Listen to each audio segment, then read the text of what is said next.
Longtime fans of the show should be familiar with the lender formerly known as Sue Pullen, and I'm pleased to announce that she's back, fresh off a rebrand and ready to help as Sue Mackey. Sue is a certified mortgage advisor at Fairway Independent Mortgage, an equal housing lender who focuses on finding the right product for you and your needs. She has over 20 years of experience helping thousands of homeowners. Whether it's purchasing, refinancing, or even a reverse mortgage, Sue will help. Sue's licensed in 36 states now, so reach out and let Sue Mackey it happen for you. The best way to reach her is just give her a call at 520-977-7904 or in an email, spullen@fairwaymc.com. Fairway Independent Mortgage has an MLS number of 2289. Sue Mackey has an MLS number of 206048. That email again, spullen@fairwaymc.com, and that phone number is 520-977-7904. Shoot Sue an email and let her know she needs to update that address. You are listening to an entertainment program put together by a company called Financial Ineptitude. Anything said on this show is not an endorsement or professional advice. Would you really want to tell a court of law you were suing us because you thought taking financial advice from two idiots on a podcast put out by Financial Ineptitude was a good idea? Really? Clown hat smiley face. Hello and welcome to the China Shop, everyone. Get your asses inside. I'm Shopkeeper Dan. With me, as always, is Kyle, the creator of FinancialIneptitude.com. Kyle, how'd your week go? How you doing, buddy? It started out great, and then it kind of went downhill from there pretty quickly. Oh no. At least from a results perspective. But the way I think there's a lot of good to take out of this week. All right. I felt it was a positive week in general. We'll get to all of that later. First, keep coming on into the shop. I know you get when you step inside, move to the right. There are people in the back still trying to get in. Thank you. Orderly line. God, Kyle, it's really crowded in here. It's starting to get. Sit back, relax, edge against the rage machine. We'd like to welcome any new listeners just joining us. We're here smashing our way through a complete set of fine china, sharing those ever-growing strategies for trying to maximize gains and cut losses. If you are new to the shop and stock trading in general, you can always check out our knowledge and resource centers on financialineptitude.com, or you can give one of our many beginner training episodes a listen. We'll have all those links in the episode description. But the best place to be is get over on the Discord server already. We're on there every day with a bunch of really amazing, awesome people. It's a great place to be. Our Discord server, Kyle, totally free. Totally free. No paid tiers, no special access areas, because fuck that shite. Yeah, that's not how we roll in the China Shop. We're not here to make money, apparently. No, we're here to... We want to learn. We want to learn with people, and we want your feedback on the ideas that we post, too. Yes. Right? Because everything's better with friends. Everything's better with friends. So when you do join that Discord server and become a friend, Kyle, what do we do with our friends? All my friends send me their mailing address so I can mail them some gifts. Oh, it's nothing feet related? No. Oh, okay. No, I thought we moved on from that. So is that why I haven't gotten any feet pics from you for months and months? I'm dry over here, buddy. Oh, sorry. You never responded to them. Oh, I responded. You just didn't get those videos. Well, what's the benefit for me? What do I get out of this transaction? Moving on. We got any show news to report? I don't know, but the sexual innuendo has been getting worse and worse every week.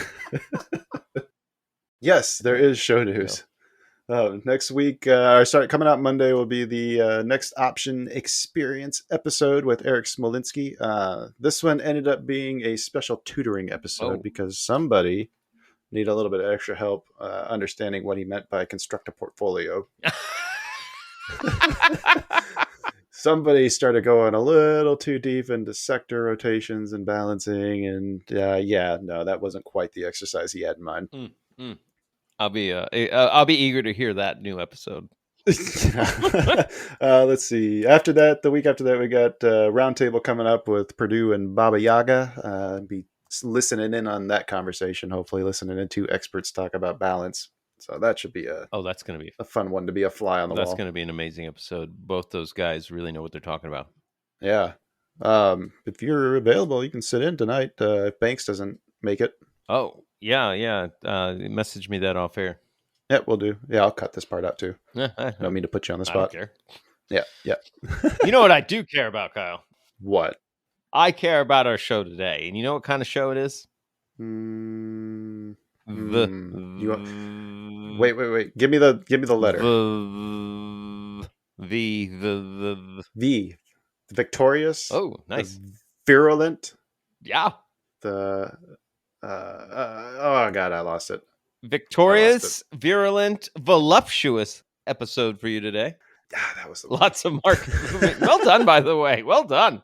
Was that two of them? Did I get You two? did. You got two. Well, I mean, they weren't the ones I had, but it's close. alliteration, and that's all I'm looking for. Oh, you just tricked me into doing the job. Lots of market moving news, plenty of stocks on the radar, and brighter futures than those Harvard kids who blamed Israel for Hamas. Oh, too dark. Okay. Oof. Brighter futures than rainbow tape on a hockey stick.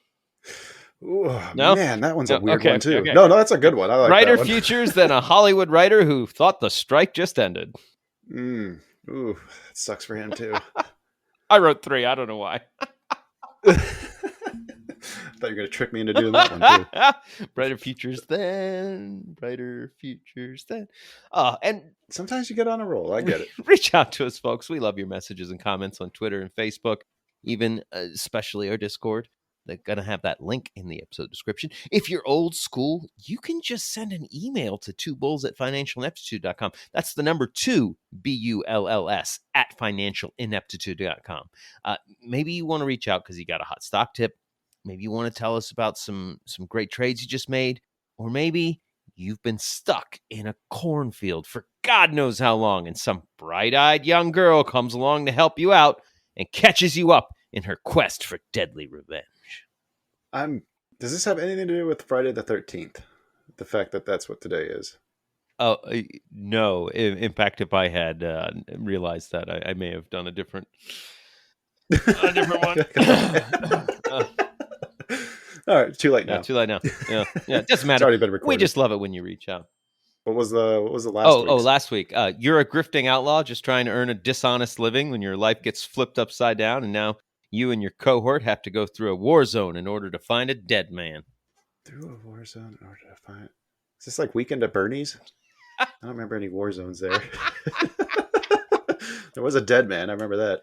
No. Maybe Tropic Thunder? The good, the bad. It was. I thought that was too obvious. I know. Well, sometimes I throw softballs because I often will throw really fast screwballs. The funny thing is, your softballs are a lot harder than your screwballs. I thought I was making it too easy. That's what I was going for. It sounded very obviously like a Clint Eastwood one, but then I got in my own head. I got in my own head. I overthought it. That's okay. The wife and I just instituted old movie night, so it has to be from the 90s or older. And we just watched Arsenic Old Lace from the 40s, 1944. Oh, and nice. I started to type that up, and I was like, Dan, you know what? Nobody's going to get that. Might be a little out there. 1944. Well, you could at least done The Room. Right. Anyway. All right. Where are we? All right. Is it time? Talk about the Let's bet? talk about the bet. Let's talk about the bet. All right. Kyle. You wanted to go long. I think it was AFRM. Yeah. Was that a firm holdings? Yes. All right. They opened the week Monday at 17.52, but your entry, you wanted a second ad at 17.60. So since that was below, it never triggered the second entry.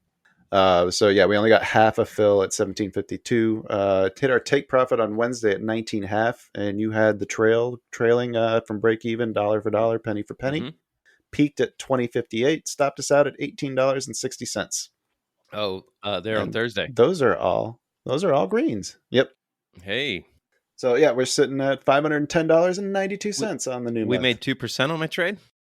Yeah. All right. Would have been a little more if we got in a full fill, but that's not bad. Why didn't we get a full fill? Because you said if it opens below your 1760 ad, that you wanted to add at 17. Okay. I got fancy. Which I think was still pretty solid. That is pretty solid. I'm looking at that candle for the day, and it opened, and there wasn't much downward volume pressure. Yeah, I should say it was a real nice candle. Yeah, and it gapped lower to Uh, open, so I don't feel bad about that. no, I wouldn't feel bad at all. I thought that was a great trade. Yeah, thank you. All right, how'd Random do? Chicken soup for the Soul Entertainment something, CSSEP, opened the week at $9.46 and closed at 10 even. Hmm. Yeah, so Random's got 528.54. That's- But we'll just brush past that part. Fucker. You nailed it, Dan. forget that detail. I thought you did a fantastic job. Oh, thank you, Kyle. Thank you. I just can't do this as good a job as Random. as randomly picking a low liquidity stock. Yeah, that's right. It's harder than it looks. Wow. Okay. All right. Well, we'll try again. Right. Hey, at least we're green on the month. That's a good start. That's true. All right. Let's move on and talk about some news.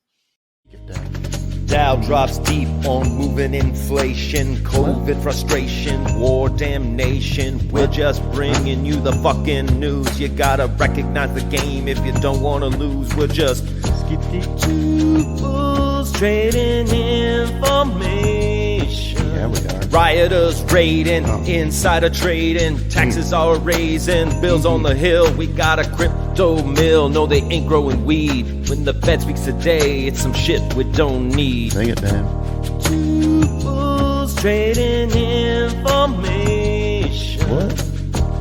Two bulls trading information. I'm inclined to agree. Two bulls trading information. That is accurate. Very accurate. All right, where do we start? Well, let's start at the beginning. Okay. It all started out with the big bad bang. No, wait, that's too early. Fast forward a few billion years, hundreds of billions of years. Been a heck of a week as far as like some of the news drops coming out. I think we had consumer sentiment, we had CPI.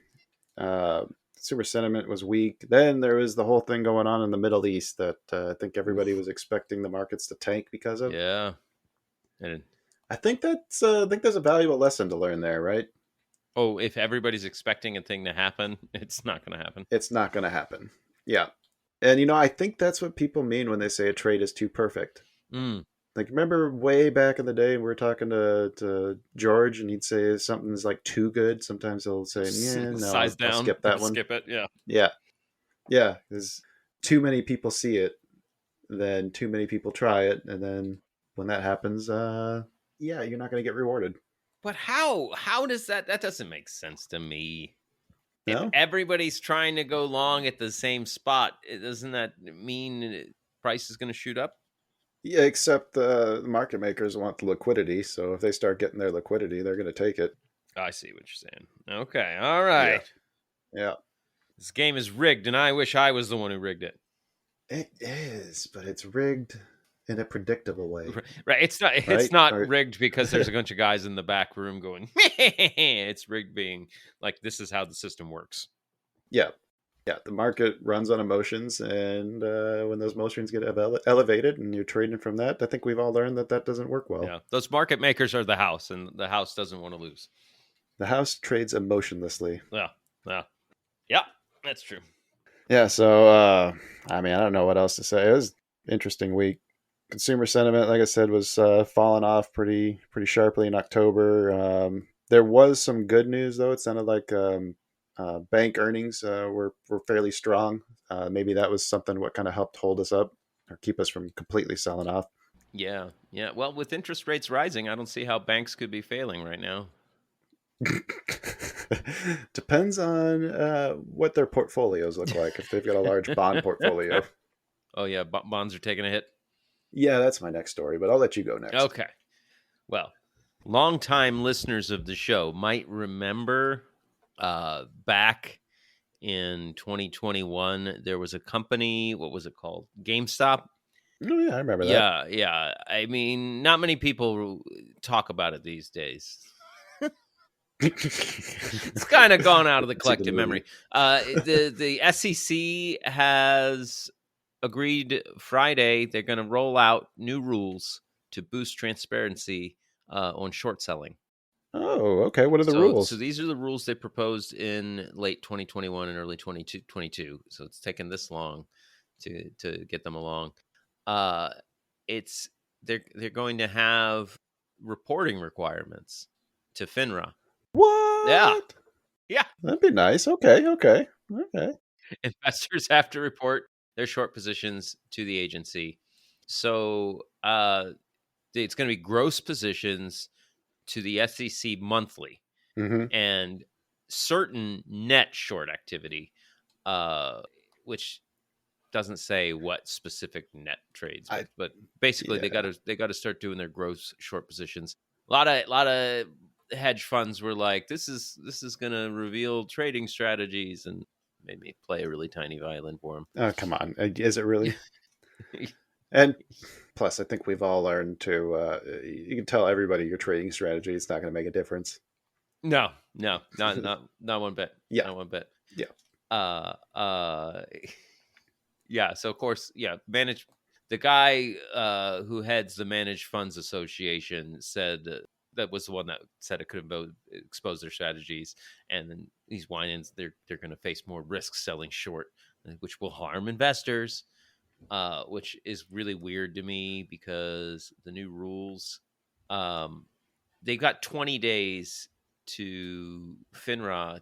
They got 20 days to report loaning out shares for a short. Oh, okay. So it's not like they got to do it at the end of every business day. Yeah, that seems pretty generous. I thought so. Basically, it's going to be the name and volume of the stock, any collateral used, and the loan dates and termination dates. Okay, but isn't it twice a month that the short interest gets updated from FINRA right now? Yes, but that doesn't include all institutional investment. That's just the broker data. Okay. Yes. So they're going to report it less frequently, but from more sources. Correct. Okay. They did this in a 3-2 vote. Okay. The release of the loan amounts by 20 business days was considered a concession to the industry. Right. Okay. I mean, this is kind of disappointing for something that took 2 years to put together. Yeah, right. Like, we did it, guys. We gave them longer to report. Does this have anything to do with the fails to deliver? And I saw there was some stuff in there about the people publishing the negative research on companies in hopes of selling dropping the share prices. We'll see if it looks like there's some stuff in there for digging into those people now more. It from what I recall, it just mentioned that those people exist. Didn't okay. Say any of the you're right. New rules are going to affect them. Yeah, it just says that they've drawn scrutiny. Okay, never mind. Damn it. Yeah. This is like, getting a Christmas present, opening it up like you've been waiting for, the new Red Ryder BB gun, and all you get is a bunny suit. It's kind of what this feels like. Yeah. It's. I don't know. I would go as far as, like, you open up you tear off the wrapping and it's a Red Ryder BB gun box. Oh yeah. And then you open up the box and in it is the bunny suit. Like, oh, did you think you were getting the BB gun? No. No, it's a bunny suit shot by a Red Ryder BB gun. All right. So this isn't in effect yet either, though, right? This has got another 60 days. Okay, so that's is that the public comment period, or is that already done? I don't know. Oh, okay. No, they give them 60 days basically to learn about it before they implement it. I just closed the story, so look out. All right, fair enough. I can't answer any more questions because I'm a goldfish. We'll move on. Remember what I was talking about with bond yields? Oh, yeah, bond yields. Yeah, the auction is continuing to see weak demand. This was from Thursday. Apparently, there's a lot of fear that soaring U.S. debt is going to overwhelm Wall Street. So, the bond auction that just recently happened, we sold $20 billion of 30-year bonds, but dealers had to take up 18% of the supply, which they normally have to take in about 11%, I think is the average. Whoa, so up 50%, more than 50%. 18 to 11? No, it's 11 to 18. Oh yeah, Half yeah, of yeah, 11 yeah. is 5.5. 16. Yeah. That's a lot. Oof. That's a lot of unsold stock, basically. Wow. Let's see, the tail they said, or the gap between the lowest bid price versus the average, was the narrowest since November of 2021. Another sign of waning demand. So it sounds like the auction is getting tighter too. Yeah, nobody wants the bonds. Yeah, the 30-year treasuries are up 12 basis points to 4.856. The 10-year is up 10 points to 4.7. This is also following other soft auctions from this week. There's a 46 billion sale of 3-year notes and a 35 billion sale of 10-year notes. So apparently since June, the US has sold more than 1 trillion in T-bills. Wow. Yeah, so And most of the fear right now is whether or not investors are going to be able to absorb all of the fresh debt that the government is issuing. that's wild. And they keep cranking those yields up the more they need people to buy them, correct? Exactly. That's why yields are going Yeah. up, because nobody wants them. Right. And if nobody's buying our debt, that could be a problem. I don't see how. We'll just print some magic money somewhere else, right? Yeah, I mean, you would think, right? I mean, that's kind of what we've been doing. I thought that's how they did it, just by selling these bonds and T-bills and shit. I don't know. This whole thing is a fucking mess. Yeah. It does thought the more I you learn honestly about how the economy works, the more you do want to go buy gold and precious metals. right? Like, oh, I got a mortgage in my house. Where did that money came from? Oh, Well, we created it. they created it when I bought my house. Yeah. Yeah, the government created it and gave it to a bank, and that bank used it to buy the house. Maybe it's time to get an Oh, economist okay. back in here again. we create wealth, Kyle. All I know for sure, Dan, is that the bond yields going up is not good for the markets overall, or the economy, or the government. Well, you know who else has an opinion on this? Oh, I bet you I do know who it is. It's not Jim Cramer. Well, no, Jim Cramer definitely does. I don't know what his opinion is. JP Morgan Yep. CEO Jamie Dimon is warning this may be the most dangerous time the world has seen in decades. Wow, that's so nice of him to take that altruistic move and tell everybody to be scared rather than trying to profit on it himself. Is he the bad cop? Did he become the bad cop? Is he like aiming for Bullard's role? I'm just saying, Kyle, wait, just for real. Do you know who the CEO of Wells Fargo is? No. Me No, I don't neither. think Do I you know do. who the CEO of Bank America is? I used to, but no, not at the top Me of my head. neither. Me neither. What's that other one? The HBC? Oh, no clue. HSBC? Yeah, no clue. Why do we all know who the CEO of JP Morgan Chase is?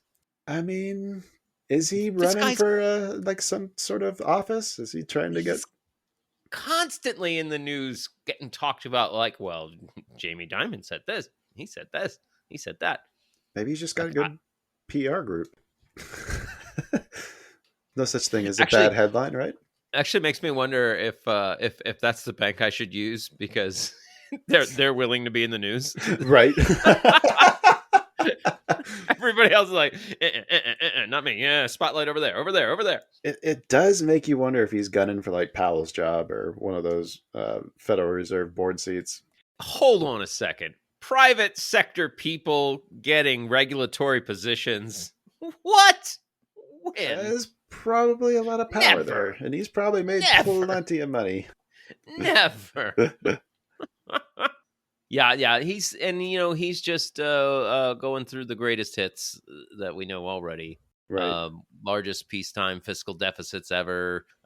Inflation and interest rates both remaining high. The world is already involved in a war in Ukraine. Mhm. And now we've got this stuff happening in Israel with Hamas striking. Shit's pretty sticky. Dan, do you remember we were wondering why the market went up? Who was on the other side of all those transactions? Yeah. I think we just figured it out. Jamie fucking Dimon. God damn it. Where do you think they came up with the phrase diamond hands? Diamond hands. Yeah. It's all coming around. Yeah. Apparently JP Morgan revenues did jump. They're up. On a per share basis, profits up $4.33 a share. I wonder how much they shorted the market. Oh, and I'll end with the quote from him. Currently, U.S. consumers and businesses generally remain healthy, although consumers are spending down their excess cash buffers. While we hope for the best, we prepare the bank for a broad range of outcomes so we can consistently deliver for clients no matter the environment. Yeah, okay. You won me back Yeah. with that statement. While we hope for the best, we're preparing for Armageddon. Yeah. Okay. All right. Applaud that statement. That's a good ender. You can definitely tell he's looking out for us. Yeah. Jesus Christ. All right, let's I don't know. Do we have any bank ads that we can play? Oh, I hope so. Shit. I have no idea what plays on those things. Maybe if we say the word bank a bunch of times, it'll do it for us. Bank, bank, bank. It's just going to do the ad for the sperm bank. Probably. Longtime fans of the show should be familiar with the lender formerly known as Sue Pullen, and I'm pleased to announce that she's back, fresh off a rebrand and ready to help as Sue Mackey. Sue is a certified mortgage advisor at Fairway Independent Mortgage, an equal housing lender who focuses on finding the right product for you and your needs. She has over 20 years of experience helping thousands of homeowners. Whether it's purchasing, refinancing, or even a reverse mortgage, Sue will help. Sue's licensed in 36 states now, so reach out and let Sue Mackey it happen for you. The best way to reach her is just give her a call at 520-977-7904 or in an email, spullen@fairwaymc.com. Fairway Independent Mortgage has an MLS number of 2289. Sue Mackey has an MLS number of 206048. That email again, spullen@fairwaymc.com, and that phone number is 520-977-7904. Shoot Sue an email and let her know she needs to update that address. All right, Dan, is that your sperm bank? You know what? I've never been able to find a sperm bank that wasn't like, no, you just donate this. We don't pay for semen. Are you crazy? Oh, you don't get an interest rate? Yeah, they don't pay you shit. It's a donation, just like the blood bank. Yeah, how hard is it to get your sperm back when you need it? Oh, when you need it. I mean, it's Friday night, you know. Shit. I prefer my assets to be liquid. Woo! Play the song.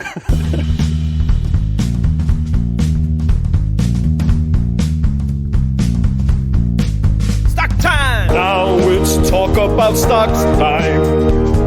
Looking for setups, it's still not advice. Big moves, fresh news and earnings. All that we're saying, it's still not advice. Stock time. Please don't sue us. I hate it when a joke lands so well that you have to keep a bit in. All right, Dan, what do you got for stock news? Or is it my turn to go first? I think it's your turn to go first. We'll go first. I got a great story about Wendy's. Ooh. What do you think is at the top of their concern right now at Wendy's? The growing cost of food prices amidst of inflation. You're kind of close. No, it's actually they're worried about their supply of lettuce due to climate change. Oh. Not just climate change, but also since all of Canada has been on fire for the last 6 months or however long it's been. Shit, yeah. Canada's burning down. And I don't know if Canadian lettuce is like the prime, like gourmet version of it or whatnot, but I guess most of theirs comes from Canada. But they are moving some of their lettuce to greenhouses. They've already made the change with tomatoes, moving those to hydroponic greenhouses in North America. And some of its Canadian lettuce is grown indoors. But they're worried that the crops grown outdoors are more likely to sustain weather damage. So the California lettuce, for example, was rendered unusable by wildfire smoke. The smoke killed it. I don't know if smoke killed it or if it just gave it that smoky flavor that nobody wants in their lettuce. Yeah. Sorry, I was poor choice of words. The smoke ruined the flavor of the lettuce. I believe it. I can't imagine campfire lettuce is like a flavor that you'd want. Yeah. Oh no, I was just thinking about how much that smoke adds to the flavor in a smoker. Yeah. So it can overwhelm if you overdo it. I could see how you wouldn't want your salad to be smoked. I get smoked salad over here. The interesting thing, though, is that this is because of climate change. They're saying, and even though greenhouses do take up less space and use less water, they do require a lot more electricity. So it depends on Oh, where that electricity is coming from. If it's not coming from a renewable source, then it may actually be worse for the environment, this move. I don't have a news story about it recently, but it's very applicable here. They're showing great success in growing different plants underneath solar panels. What, really? Yeah, yeah. Ah, There are definitely people researching currently, like what are the best crops to grow underneath the solar panel. interesting. Uh-huh. And there's some of them, it's like the perfect amount of shade. It's easy to criticize things like this, like, oh, this is going to be worse. But like that's how things get better, is you have to try different things. You got to try different things. And honestly, one day I'm looking for that Battlestar Galactica colony ship. Like, let's just That'll be build a good. spaceship that can do everything in the ship. Right. And if we want to get there, shit like this, like, Yeah. what can you put a solar panel above and then grow below? Like, yeah, let's do that in a spaceship. Yeah. I'd be on Wow. that. I have had a lot to drink. How you doing? Wait, is it my turn for a story? Yeah, go What's ahead. happening? Kyle, hold on. I got to get my best pro wrestler announcement voice on.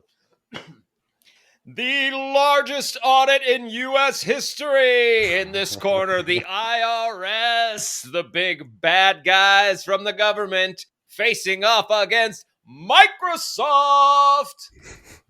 $29 billion in back taxes, Kyle. Nice. A case that stretches back to the 20-aughts. Oh, wow. Yeah, that's right. Wow. That's right. I believe the first audit was Also, just take heart 2004. if you're listening and you've recently been audited by the IRS. I don't want to say names. I know there's at least one guy out there. They aren't just coming after you.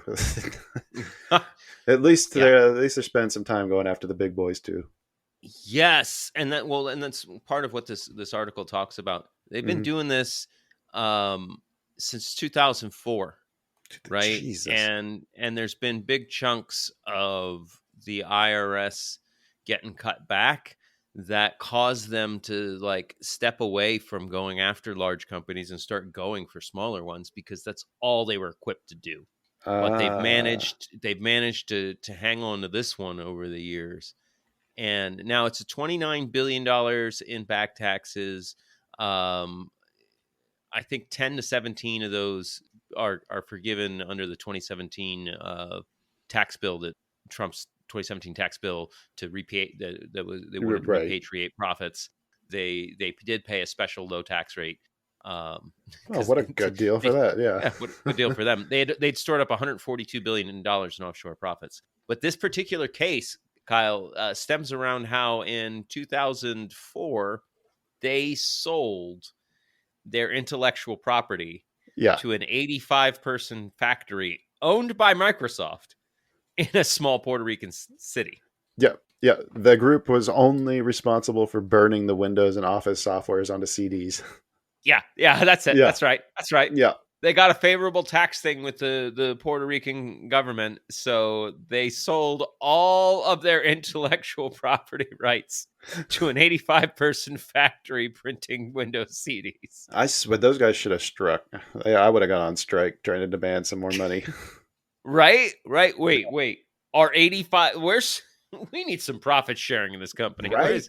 God damn. They said they had what was it, like 140 some billion that they had managed to stash there. Yeah, $142 billion by 2017. Wow. Yeah, so it's taken a long time, and both the IRS and Microsoft have sued each other several times. This maybe starting to make a little more sense why the FTC is a hard on for trying to sabotage that Activision merger. Right. You've been calling up the Brits like, hey, come on. Hey, these guys owe us a lot of money. These guys, come on, shut it down. Which it just cleared in UK, by the way. I saw that. Yeah. So this tax bill the IRS is seeking to collect, it looks like the soonest they might collect it is late 2020s because of all the court battles and appeals. So, it started 2004, goes past 2024. I mean, $500 million a year, Yeah. still worth it. I wonder if they get interest on that too. Oh, no, that would be incredible. Right. Adjust it for inflation. Right. The IRS they get their money. IRS just owns Microsoft now. Maybe that's why inflation's out of control. They're just trying to ramp it up so they can get the biggest tax bill back. Right? Like here's your back taxes. Take my $5 bill. Speaking of inflation, have you been paying attention to the Ford, the UAW strike that's been going on, hitting the Ford plant? No, I have not. So there has been an update. There's still no agreement that's been made, but Ford has declared that it is no longer offering any more concessions to end the action. They said they have put forth an unprecedented offer to the union, but it has asserted that any further concessions would jeopardize their capacity to invest and grow profitably. So Ford just literally straight up said, "This is the deal. Take it or leave." Yeah. Yep. And they did offer some pretty solid concessions looking through this, just the one sheet here. So the UAW wants a substantial increase in wages, cost of living provisions, expanded retirement plan, improved retiree healthcare benefits, and job security as automakers transition to producing EVs. So Right. what Ford has offered is a 23% wage increase over 4 years, wage adjustments in response to inflation, and a reduction in the time it takes for new hires to reach the top wage from 8 to 4 years. Okay, that sounds like some decent concessions. It sounds pretty solid, I would think, right? Yeah. What's the union saying about it? Let's see. Sean Fain, he's threatened further action against Stellantis, the parent company of Chrysler and Jeep, if negotiations don't progress. The strike at Ford and other automakers has already led to additional layoffs and shutdowns. Both sides are under pressure. Current standoff indicates that a quick end to the strike is unlikely. It doesn't look like he commented on it, just that he's still threatening to do more. Well, I remember at the beginning of this strike, I thought they said that they wanted higher wages. They wanted they wanted raises. They wanted wages adjusted for inflation, and they wanted a quicker time from rookie to experienced. Right, it was something to do with the graduating, like the tier, like they hire you in as like a temp, and then they just kept you at that basically. And I don't know that they've done anything yet to address that. So that could be the sticking point. Ford wants to try to keep everybody on like a whatever the probationary. Uber not a real makes you an independent contractor, right? So they're trying to go the Uber route for their employees. Probably not quite that extreme, but yeah, probably some. Well, since that's what we do know. We do know that their executive team listens to the show, so I hope I just gave them all some great ideas for ruining America. Well, if they do listen, they want to come hang out, tell us their side of the story, please. Yeah, if you'd like to sponsor the show, right? I would like an electric vehicle if you're going to just give me one. Would you be willing? That's how Ford got rich, right? Just handing out cars, right? We're following their model. Would I be willing to talk good about Ford? That's what I was going to ask. Yeah. Are you going to denounce the strikes? Am I dirty scab? God damn, you've put me in a tough position because I want that electric truck. I kind of do too. All right. You got anything else for stock news? I do have a quick feel-good story. Oh, I like a good feel-good story. Speaking of free cars, a guy's facing 4 years behind bars after tricking Tesla into giving him 5 cars he never paid for. How is that his fault? Well, the person committing fraud usually is at fault. He's paying the deposit. Yeah, so that was his scam. Was he somehow, I'm assuming because he gave him like the wrong bank account information the first time, my assumption. Oh. But he paid the deposit and was giving them details of a bank account that either lacked the funds or was entirely made up.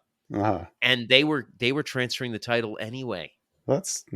Sounds like God, that's tough. He did the first one and then was like, oh, so he sold it, and he got another one. Yeah. And was like, oh, so they sold it. The 5th one, they didn't transfer the title. So does he stop with $400,000 in cash and a Tesla? No. He says, I know. And he gets an insurance policy and tried to torch it. Because we all Yeah, know Tesla's burst into flames. They burst into flames. Especially on right? frozen lakes in Vermont. He drove it onto a frozen lake in Vermont, lit it on fire.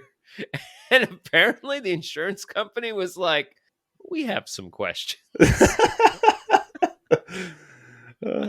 So yeah, now he's got to pay $493,000 in restitution to Tesla, $231,000 to the government, and go spend some time in prison.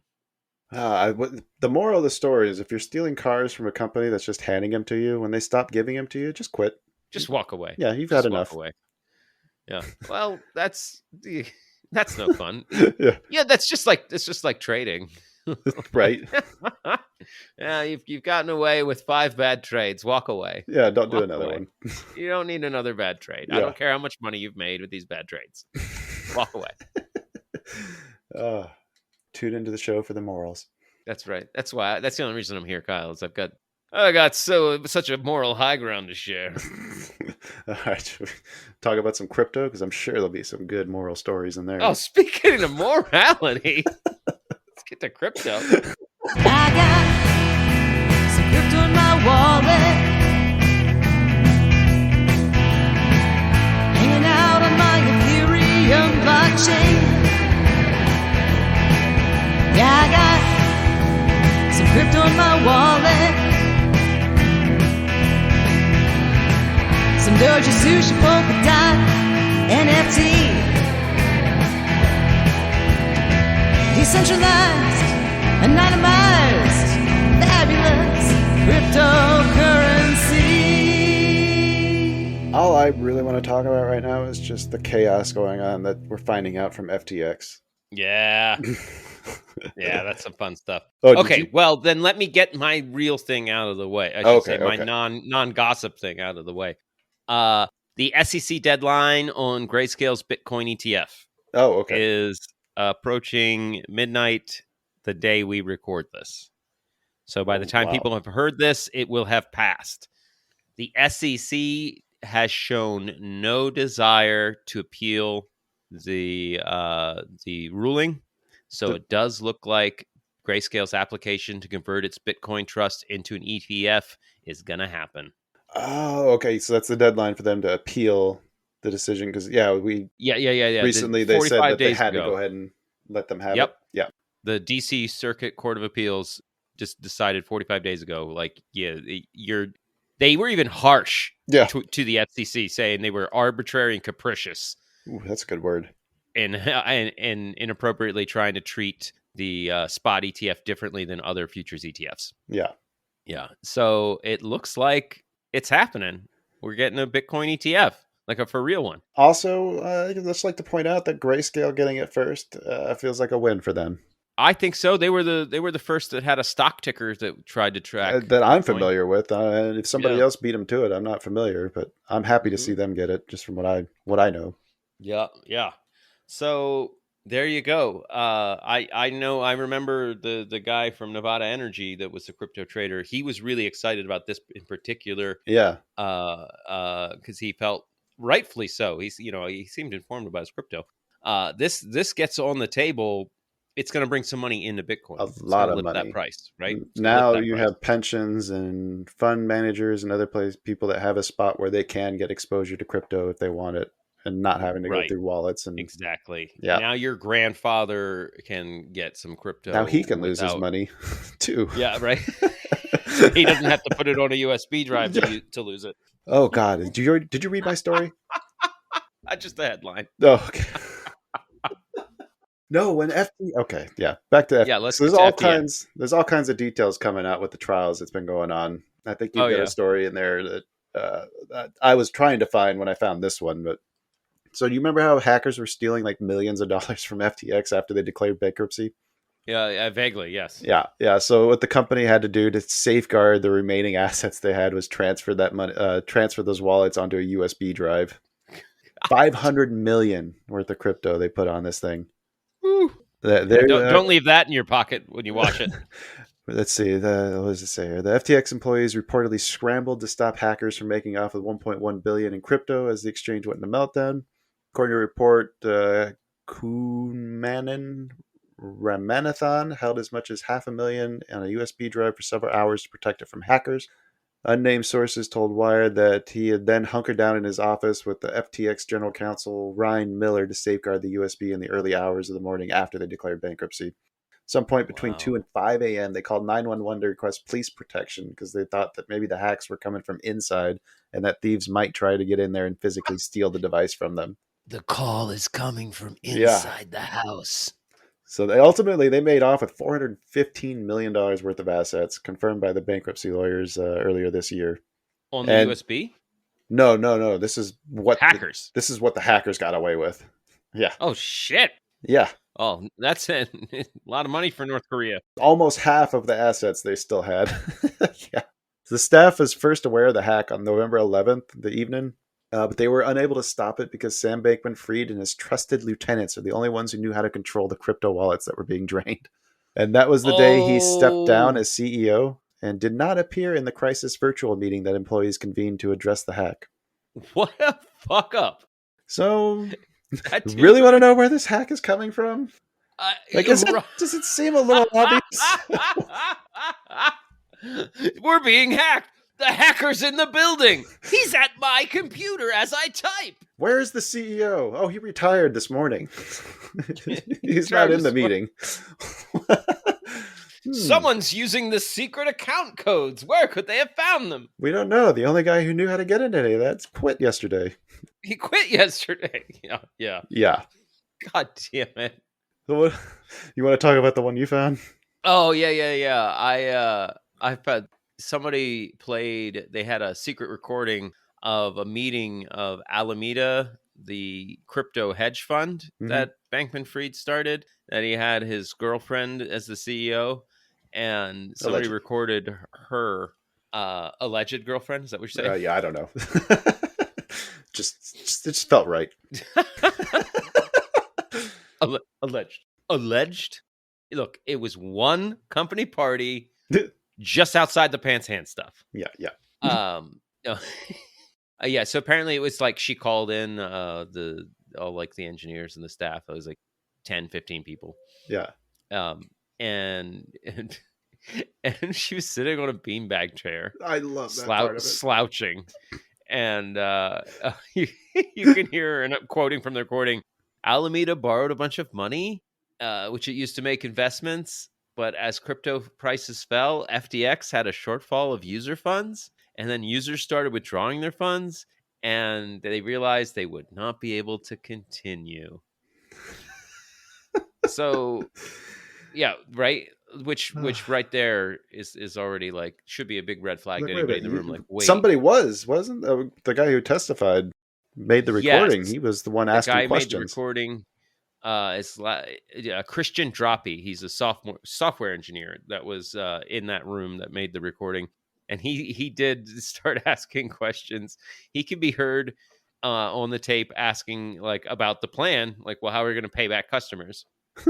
And because he was concerned, because it's that's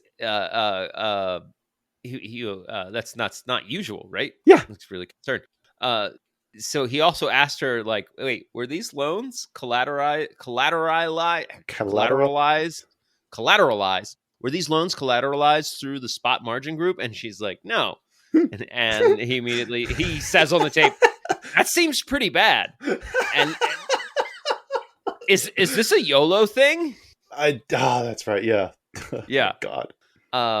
So, and then she like just nervously laughed. And then somebody else asked her whose idea was to plug Alameda's loan losses with FTX customer money. She's like, Sam, I guess.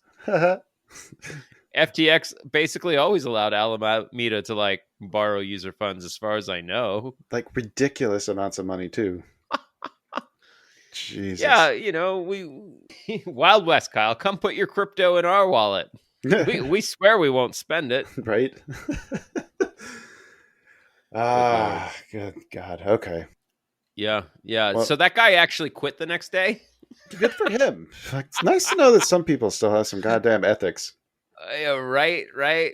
Definitely was not drinking the company Kool-Aid. Like, wait, you did what? What's happening? Of course, it's the guy who just joined that has to be the one to be like, "What the fuck are you idiots doing?" Yeah.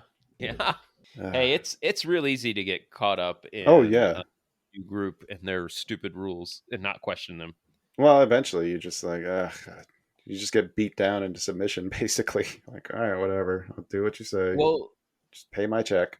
I I think it's actually pretty on topic that you bring it up. But there's several psychology studies where they'll do things like they'll have a room full of people and they put the test person in there, and then like a buzzer goes off and everybody stands up.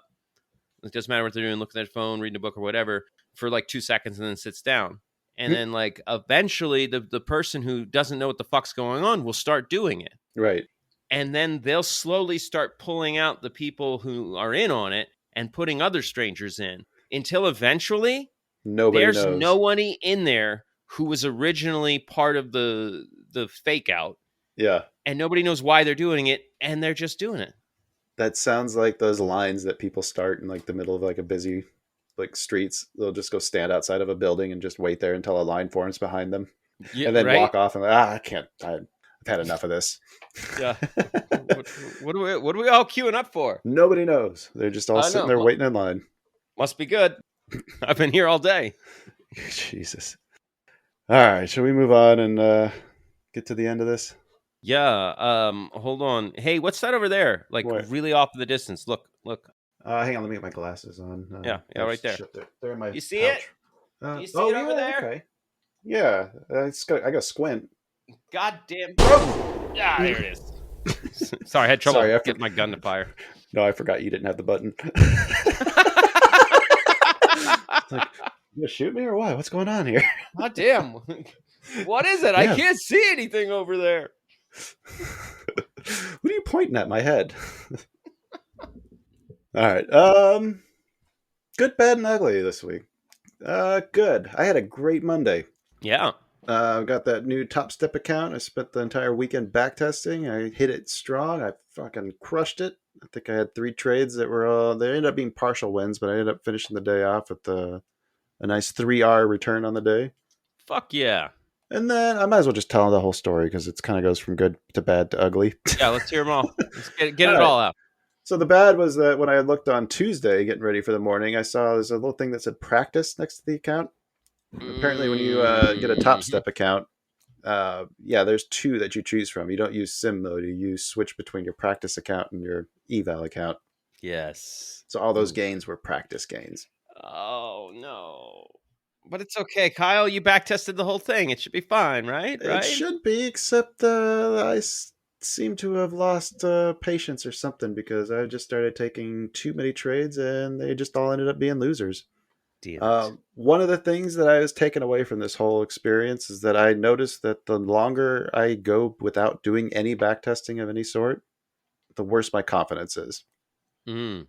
So that's an easy fix, right? Just backtest every day. Yeah. Doesn't take long. I can do a little bit of it every night when we're watching a show. Yeah. The other great thing that was coming from is every time I've sat down and done more backtesting, especially after the couple day break that I ended up taking, each time I sat down, I've had a new idea of something that I want to test or something that looks like it adds strength. Yes. Yeah. Yeah. I started my back test and I restarted it twice. That's how it goes, right? Yeah. Yeah. But each time you find something new and something better, and then it leads to new ideas. And yeah. Yeah, I'm trying not to change it too much. Now I'm at the point where like I'll hit a situation that I didn't plan for. Like, oh, what if these candles are double topping or double bottoming? Like, what if they're both tying for a new low? Like, which candle takes precedence? Right. God damn it! I didn't come up with a plan for this. Yeah, and that's how you find the things you need to plan for, right?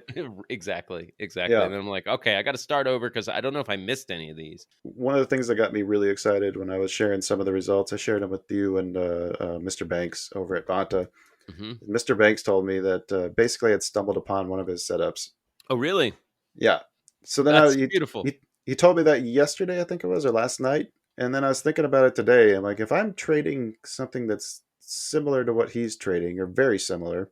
Mm-hmm. I should not have 3 trades before he has 1, Yeah.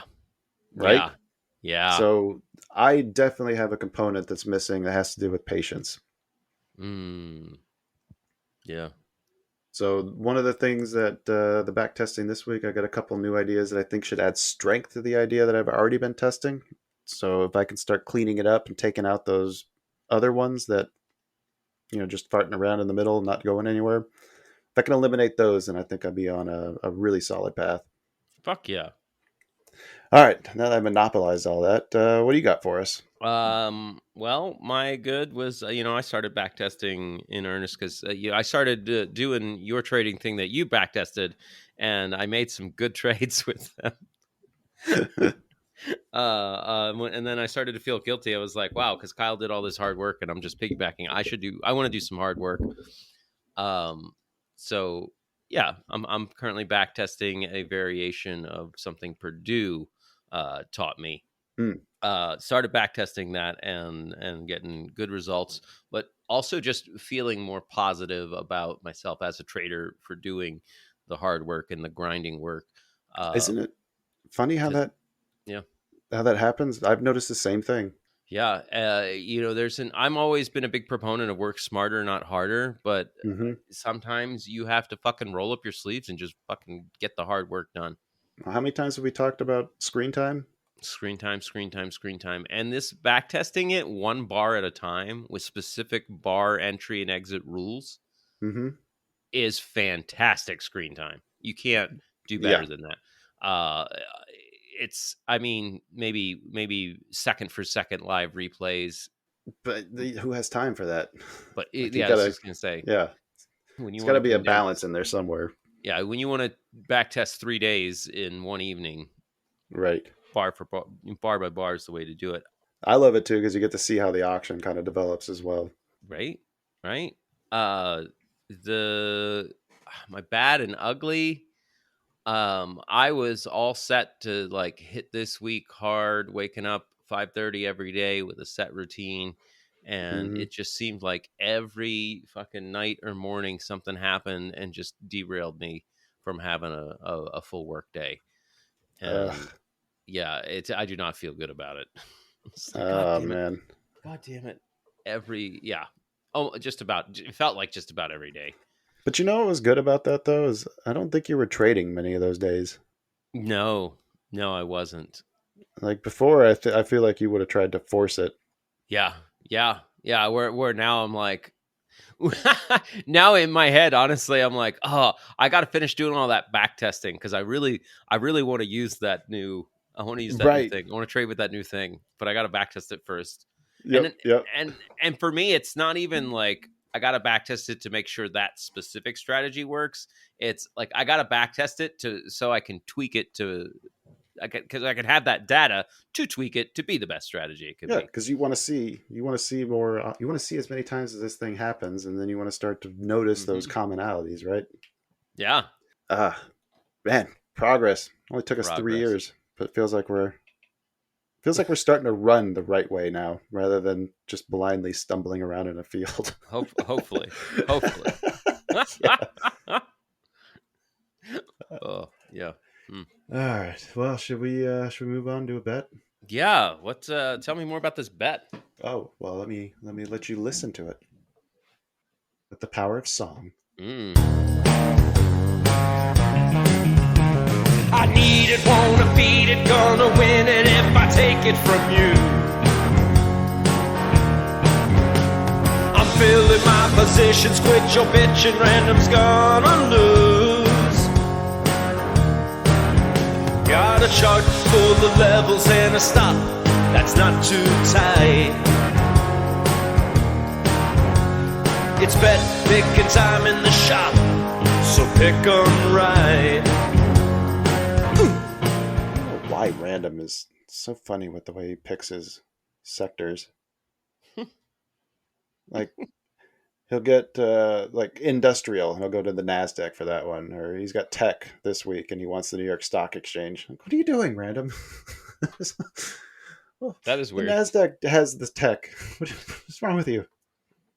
Maybe that's how he does so well. He's always counter Counter trend. counter trend. Yeah. Counter intuition. Yes. Counterintuitive. Yeah, there we go. There you go. All right. Let's see. What do we want to look at for stocks? I've been watching Palantir all this for quite some time now. Last couple months. Okay.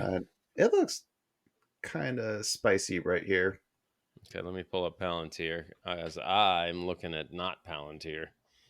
I'm not going to tell you what I'm looking at until we're done looking at Palantir. Okay, on the daily, what are you thinking about Palantir, buddy? I think I want to short this thing. Yeah? Yeah, I think I do. Though it's in the middle of that fair value gap and it's running the right way, but man, this is I don't know. What do you think? It's definitely much more shortable than it is longable. I mean, unless it takes out that high at 2025, it just really looks like it's setting up for another leg down. And it has been holding that 1366 pretty solidly, but I don't know. I definitely think it's coming off the top of that range in that distribution. yep. But that could be that also, I don't know. I'm drawing a line at 1840.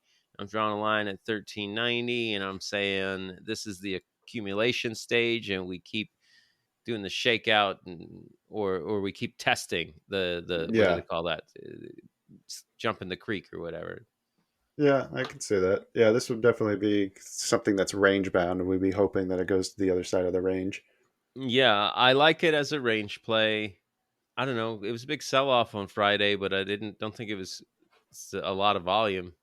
Yeah. We had a lot more volume pushing up to get it get it to the top. Yeah. Oh man, but I do like those dojis up there. Yeah, it's not ready to pop out. All right, what do you got? All right. I'm looking at Ford. Ford was the other one I was going to mention. Yeah. It is right at a spot where it looks like if it falls below, we might see some acceleration. Yeah, it's got to get below 1130. Yeah. Well, I drew my original line at 1107, but looking at this, I think that's using some several years old information, and if I plug that in, yeah, 1135 is the bottom of that. They do have earnings coming up in a couple weeks. It won't be till next Friday, so it wouldn't be something you'd have to worry about. But so I've been using these two levels as a guide for playing options. This is towards the bottom of the distribution range. Yeah. Which is actually holding higher than it had been before. Yes. I was looking at longs for Ford. Yeah. That seems crazy with the the tombstone emoji. It seems crazy with that, but at the same I was just thinking with the strikes going on. Like they're at the point now where they're like their main plant is the one that's under strike. If it continues for a little bit longer, it's going to start impacting their earnings reports. Or their guidances at least. Yeah. But if they, announce that they've made a deal, that thing's probably going up, not down.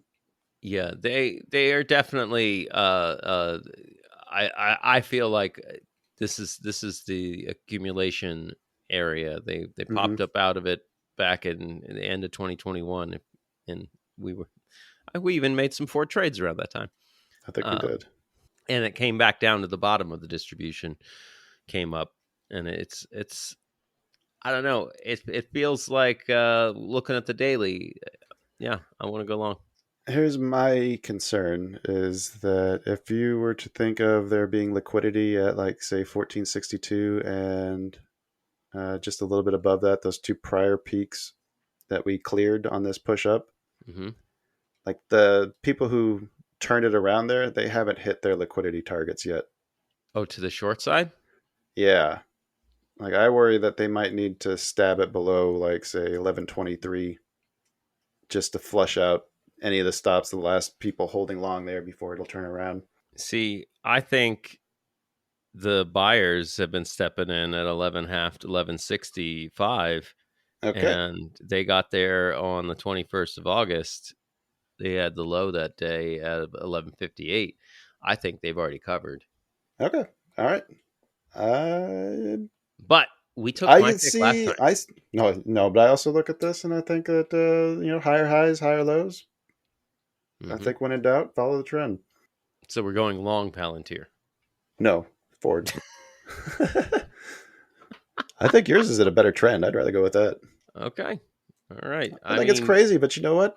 on You don't do better. We're not going to win by not taking chances, Dan. yeah, yeah.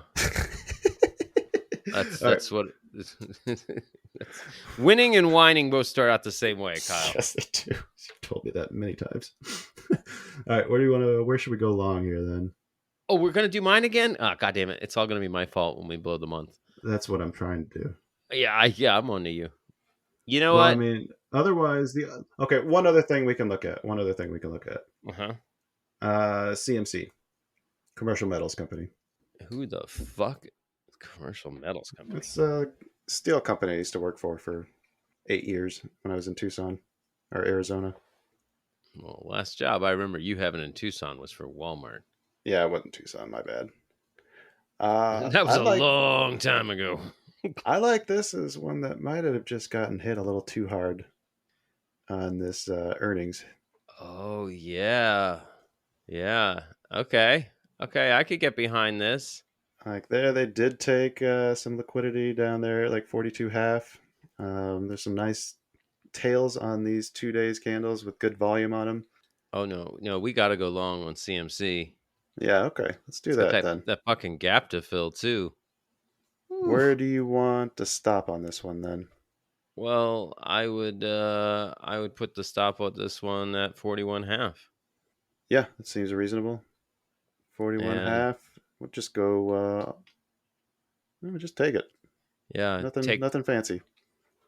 and then first take profit at 47 half. I would take one right at the start of that gap. Oh, at 45.65. Yeah. Okay, half at 45.65, the other half at 47.50. All right. Stop loss was 40. What did we say? 40. I guess we could make it 42, but I was going to say 41 I half. would rather have it hiding underneath that last little bit. 41 half. Seems, yeah. In fact, I'd even say a close below 41.83 would just flatten it. Agreed. Close below 41.83. Then we exit. Then exit. Yeah. Perfect. And then we could have another one just as a oh shit at like 41. Nah, I think that's enough. We had never tried a daily close condition to exit. I like this idea. I like this long. Like I'm going back all the way to that COVID drop, and you can form like a really delicious trend line. All right, should we get a random? Oh shit, there's random. Oh yeah, he gets to play too. God damn. Okay. Random. He wants Short the bond yield. No, that's not quite what he's chosen. Doesn't look much better. He went tech, New York Stock Exchange, Eventbrite EB. Okay. Looking at the date. Oh, that doesn't look too good. Did they just have No, they didn't have earnings. No, what happened to them? I don't know. You remember the last time we made fun of his pick? Yeah. I'm not making fun of nothing. Random. You do you, buddy. You do you. Just looks like Thursday, Friday really fell off a cliff. Yeah, a little bit. Was there any news on this thing? Earnings isn't until the beginning of November. Got a month from earnings. I mean, yeah, significant volume swell. Sell off Friday. They're an event management service. They do online ticketing, event hosting, organization, promotion, advertising, virtual events, online webinars. For what? The Middle East? It must be, right? Jesus. Oh, God. Staying away from those jokes. Apologies. No. I don't know why else an event company would tank like this with no news. Oh, no, it's because Taylor Swift is spending all her time at football games. Ah, shit. Yeah, I think we solved it. Yeah, you know what? That NFL, those NFL people, they got to her. They realized, like, wait a minute. If you listen to her songs, her weakness, It's boys. We've got some like really beefy beefcakes in the NFL. Shit, we could get Taylor Swift. All right, line up the quarterbacks. Let's get the best looking one. Where is he? Nope, she took a tight end because Took you a tight end. know that's what she likes. Ayo! All right, take us home, Dan. That's a good bombshell to leave it on. Oh, wow. I think that's also, is that the first time we've mentioned Taylor Swift on this podcast? I think it might be. I have no memory of mentioning Taylor Swift. On that note, yeah. I don't think I have either. Yeah. Yeah, you never talk about her. No idea who she is. Yeah. I think she plays hockey. That doesn't sound right. Taylor Swift. That's the brother from Hanson, right? Oh, that's Taylor Hall. Aha. He plays hockey. Samsonite. Yeah. Oh, thanks for joining us today, folks, and thanks for making it to the end. We love you so much. But unfortunately, we do got to close up shop for the day. Hope you had a good time. Maybe you had a good laugh. Maybe you learned a thing or two. Or maybe Probably not. Maybe you're just bored and you don't like commercials on the radio. Yeah. Sorry. I don't know where I'm going with this, Kyle. I know we have ad breaks. Way less than the fucking radio. How about we say something like, I don't know, make like a Swifter and hit that like button? Oh, is that what her fans are called? Swifters? Swifties? Swifters. Oh, okay. Not Swifter. Swifter's the other thing. Swiffer. Make like a Swiffer and clean that dust like Pledge in a rag in your grandma's basement. Dust off that thumbs up button with your Swifty and take care. Oh my God. Oh, till next time, folks. Happy trades. Do you think anybody knows that I'm 40?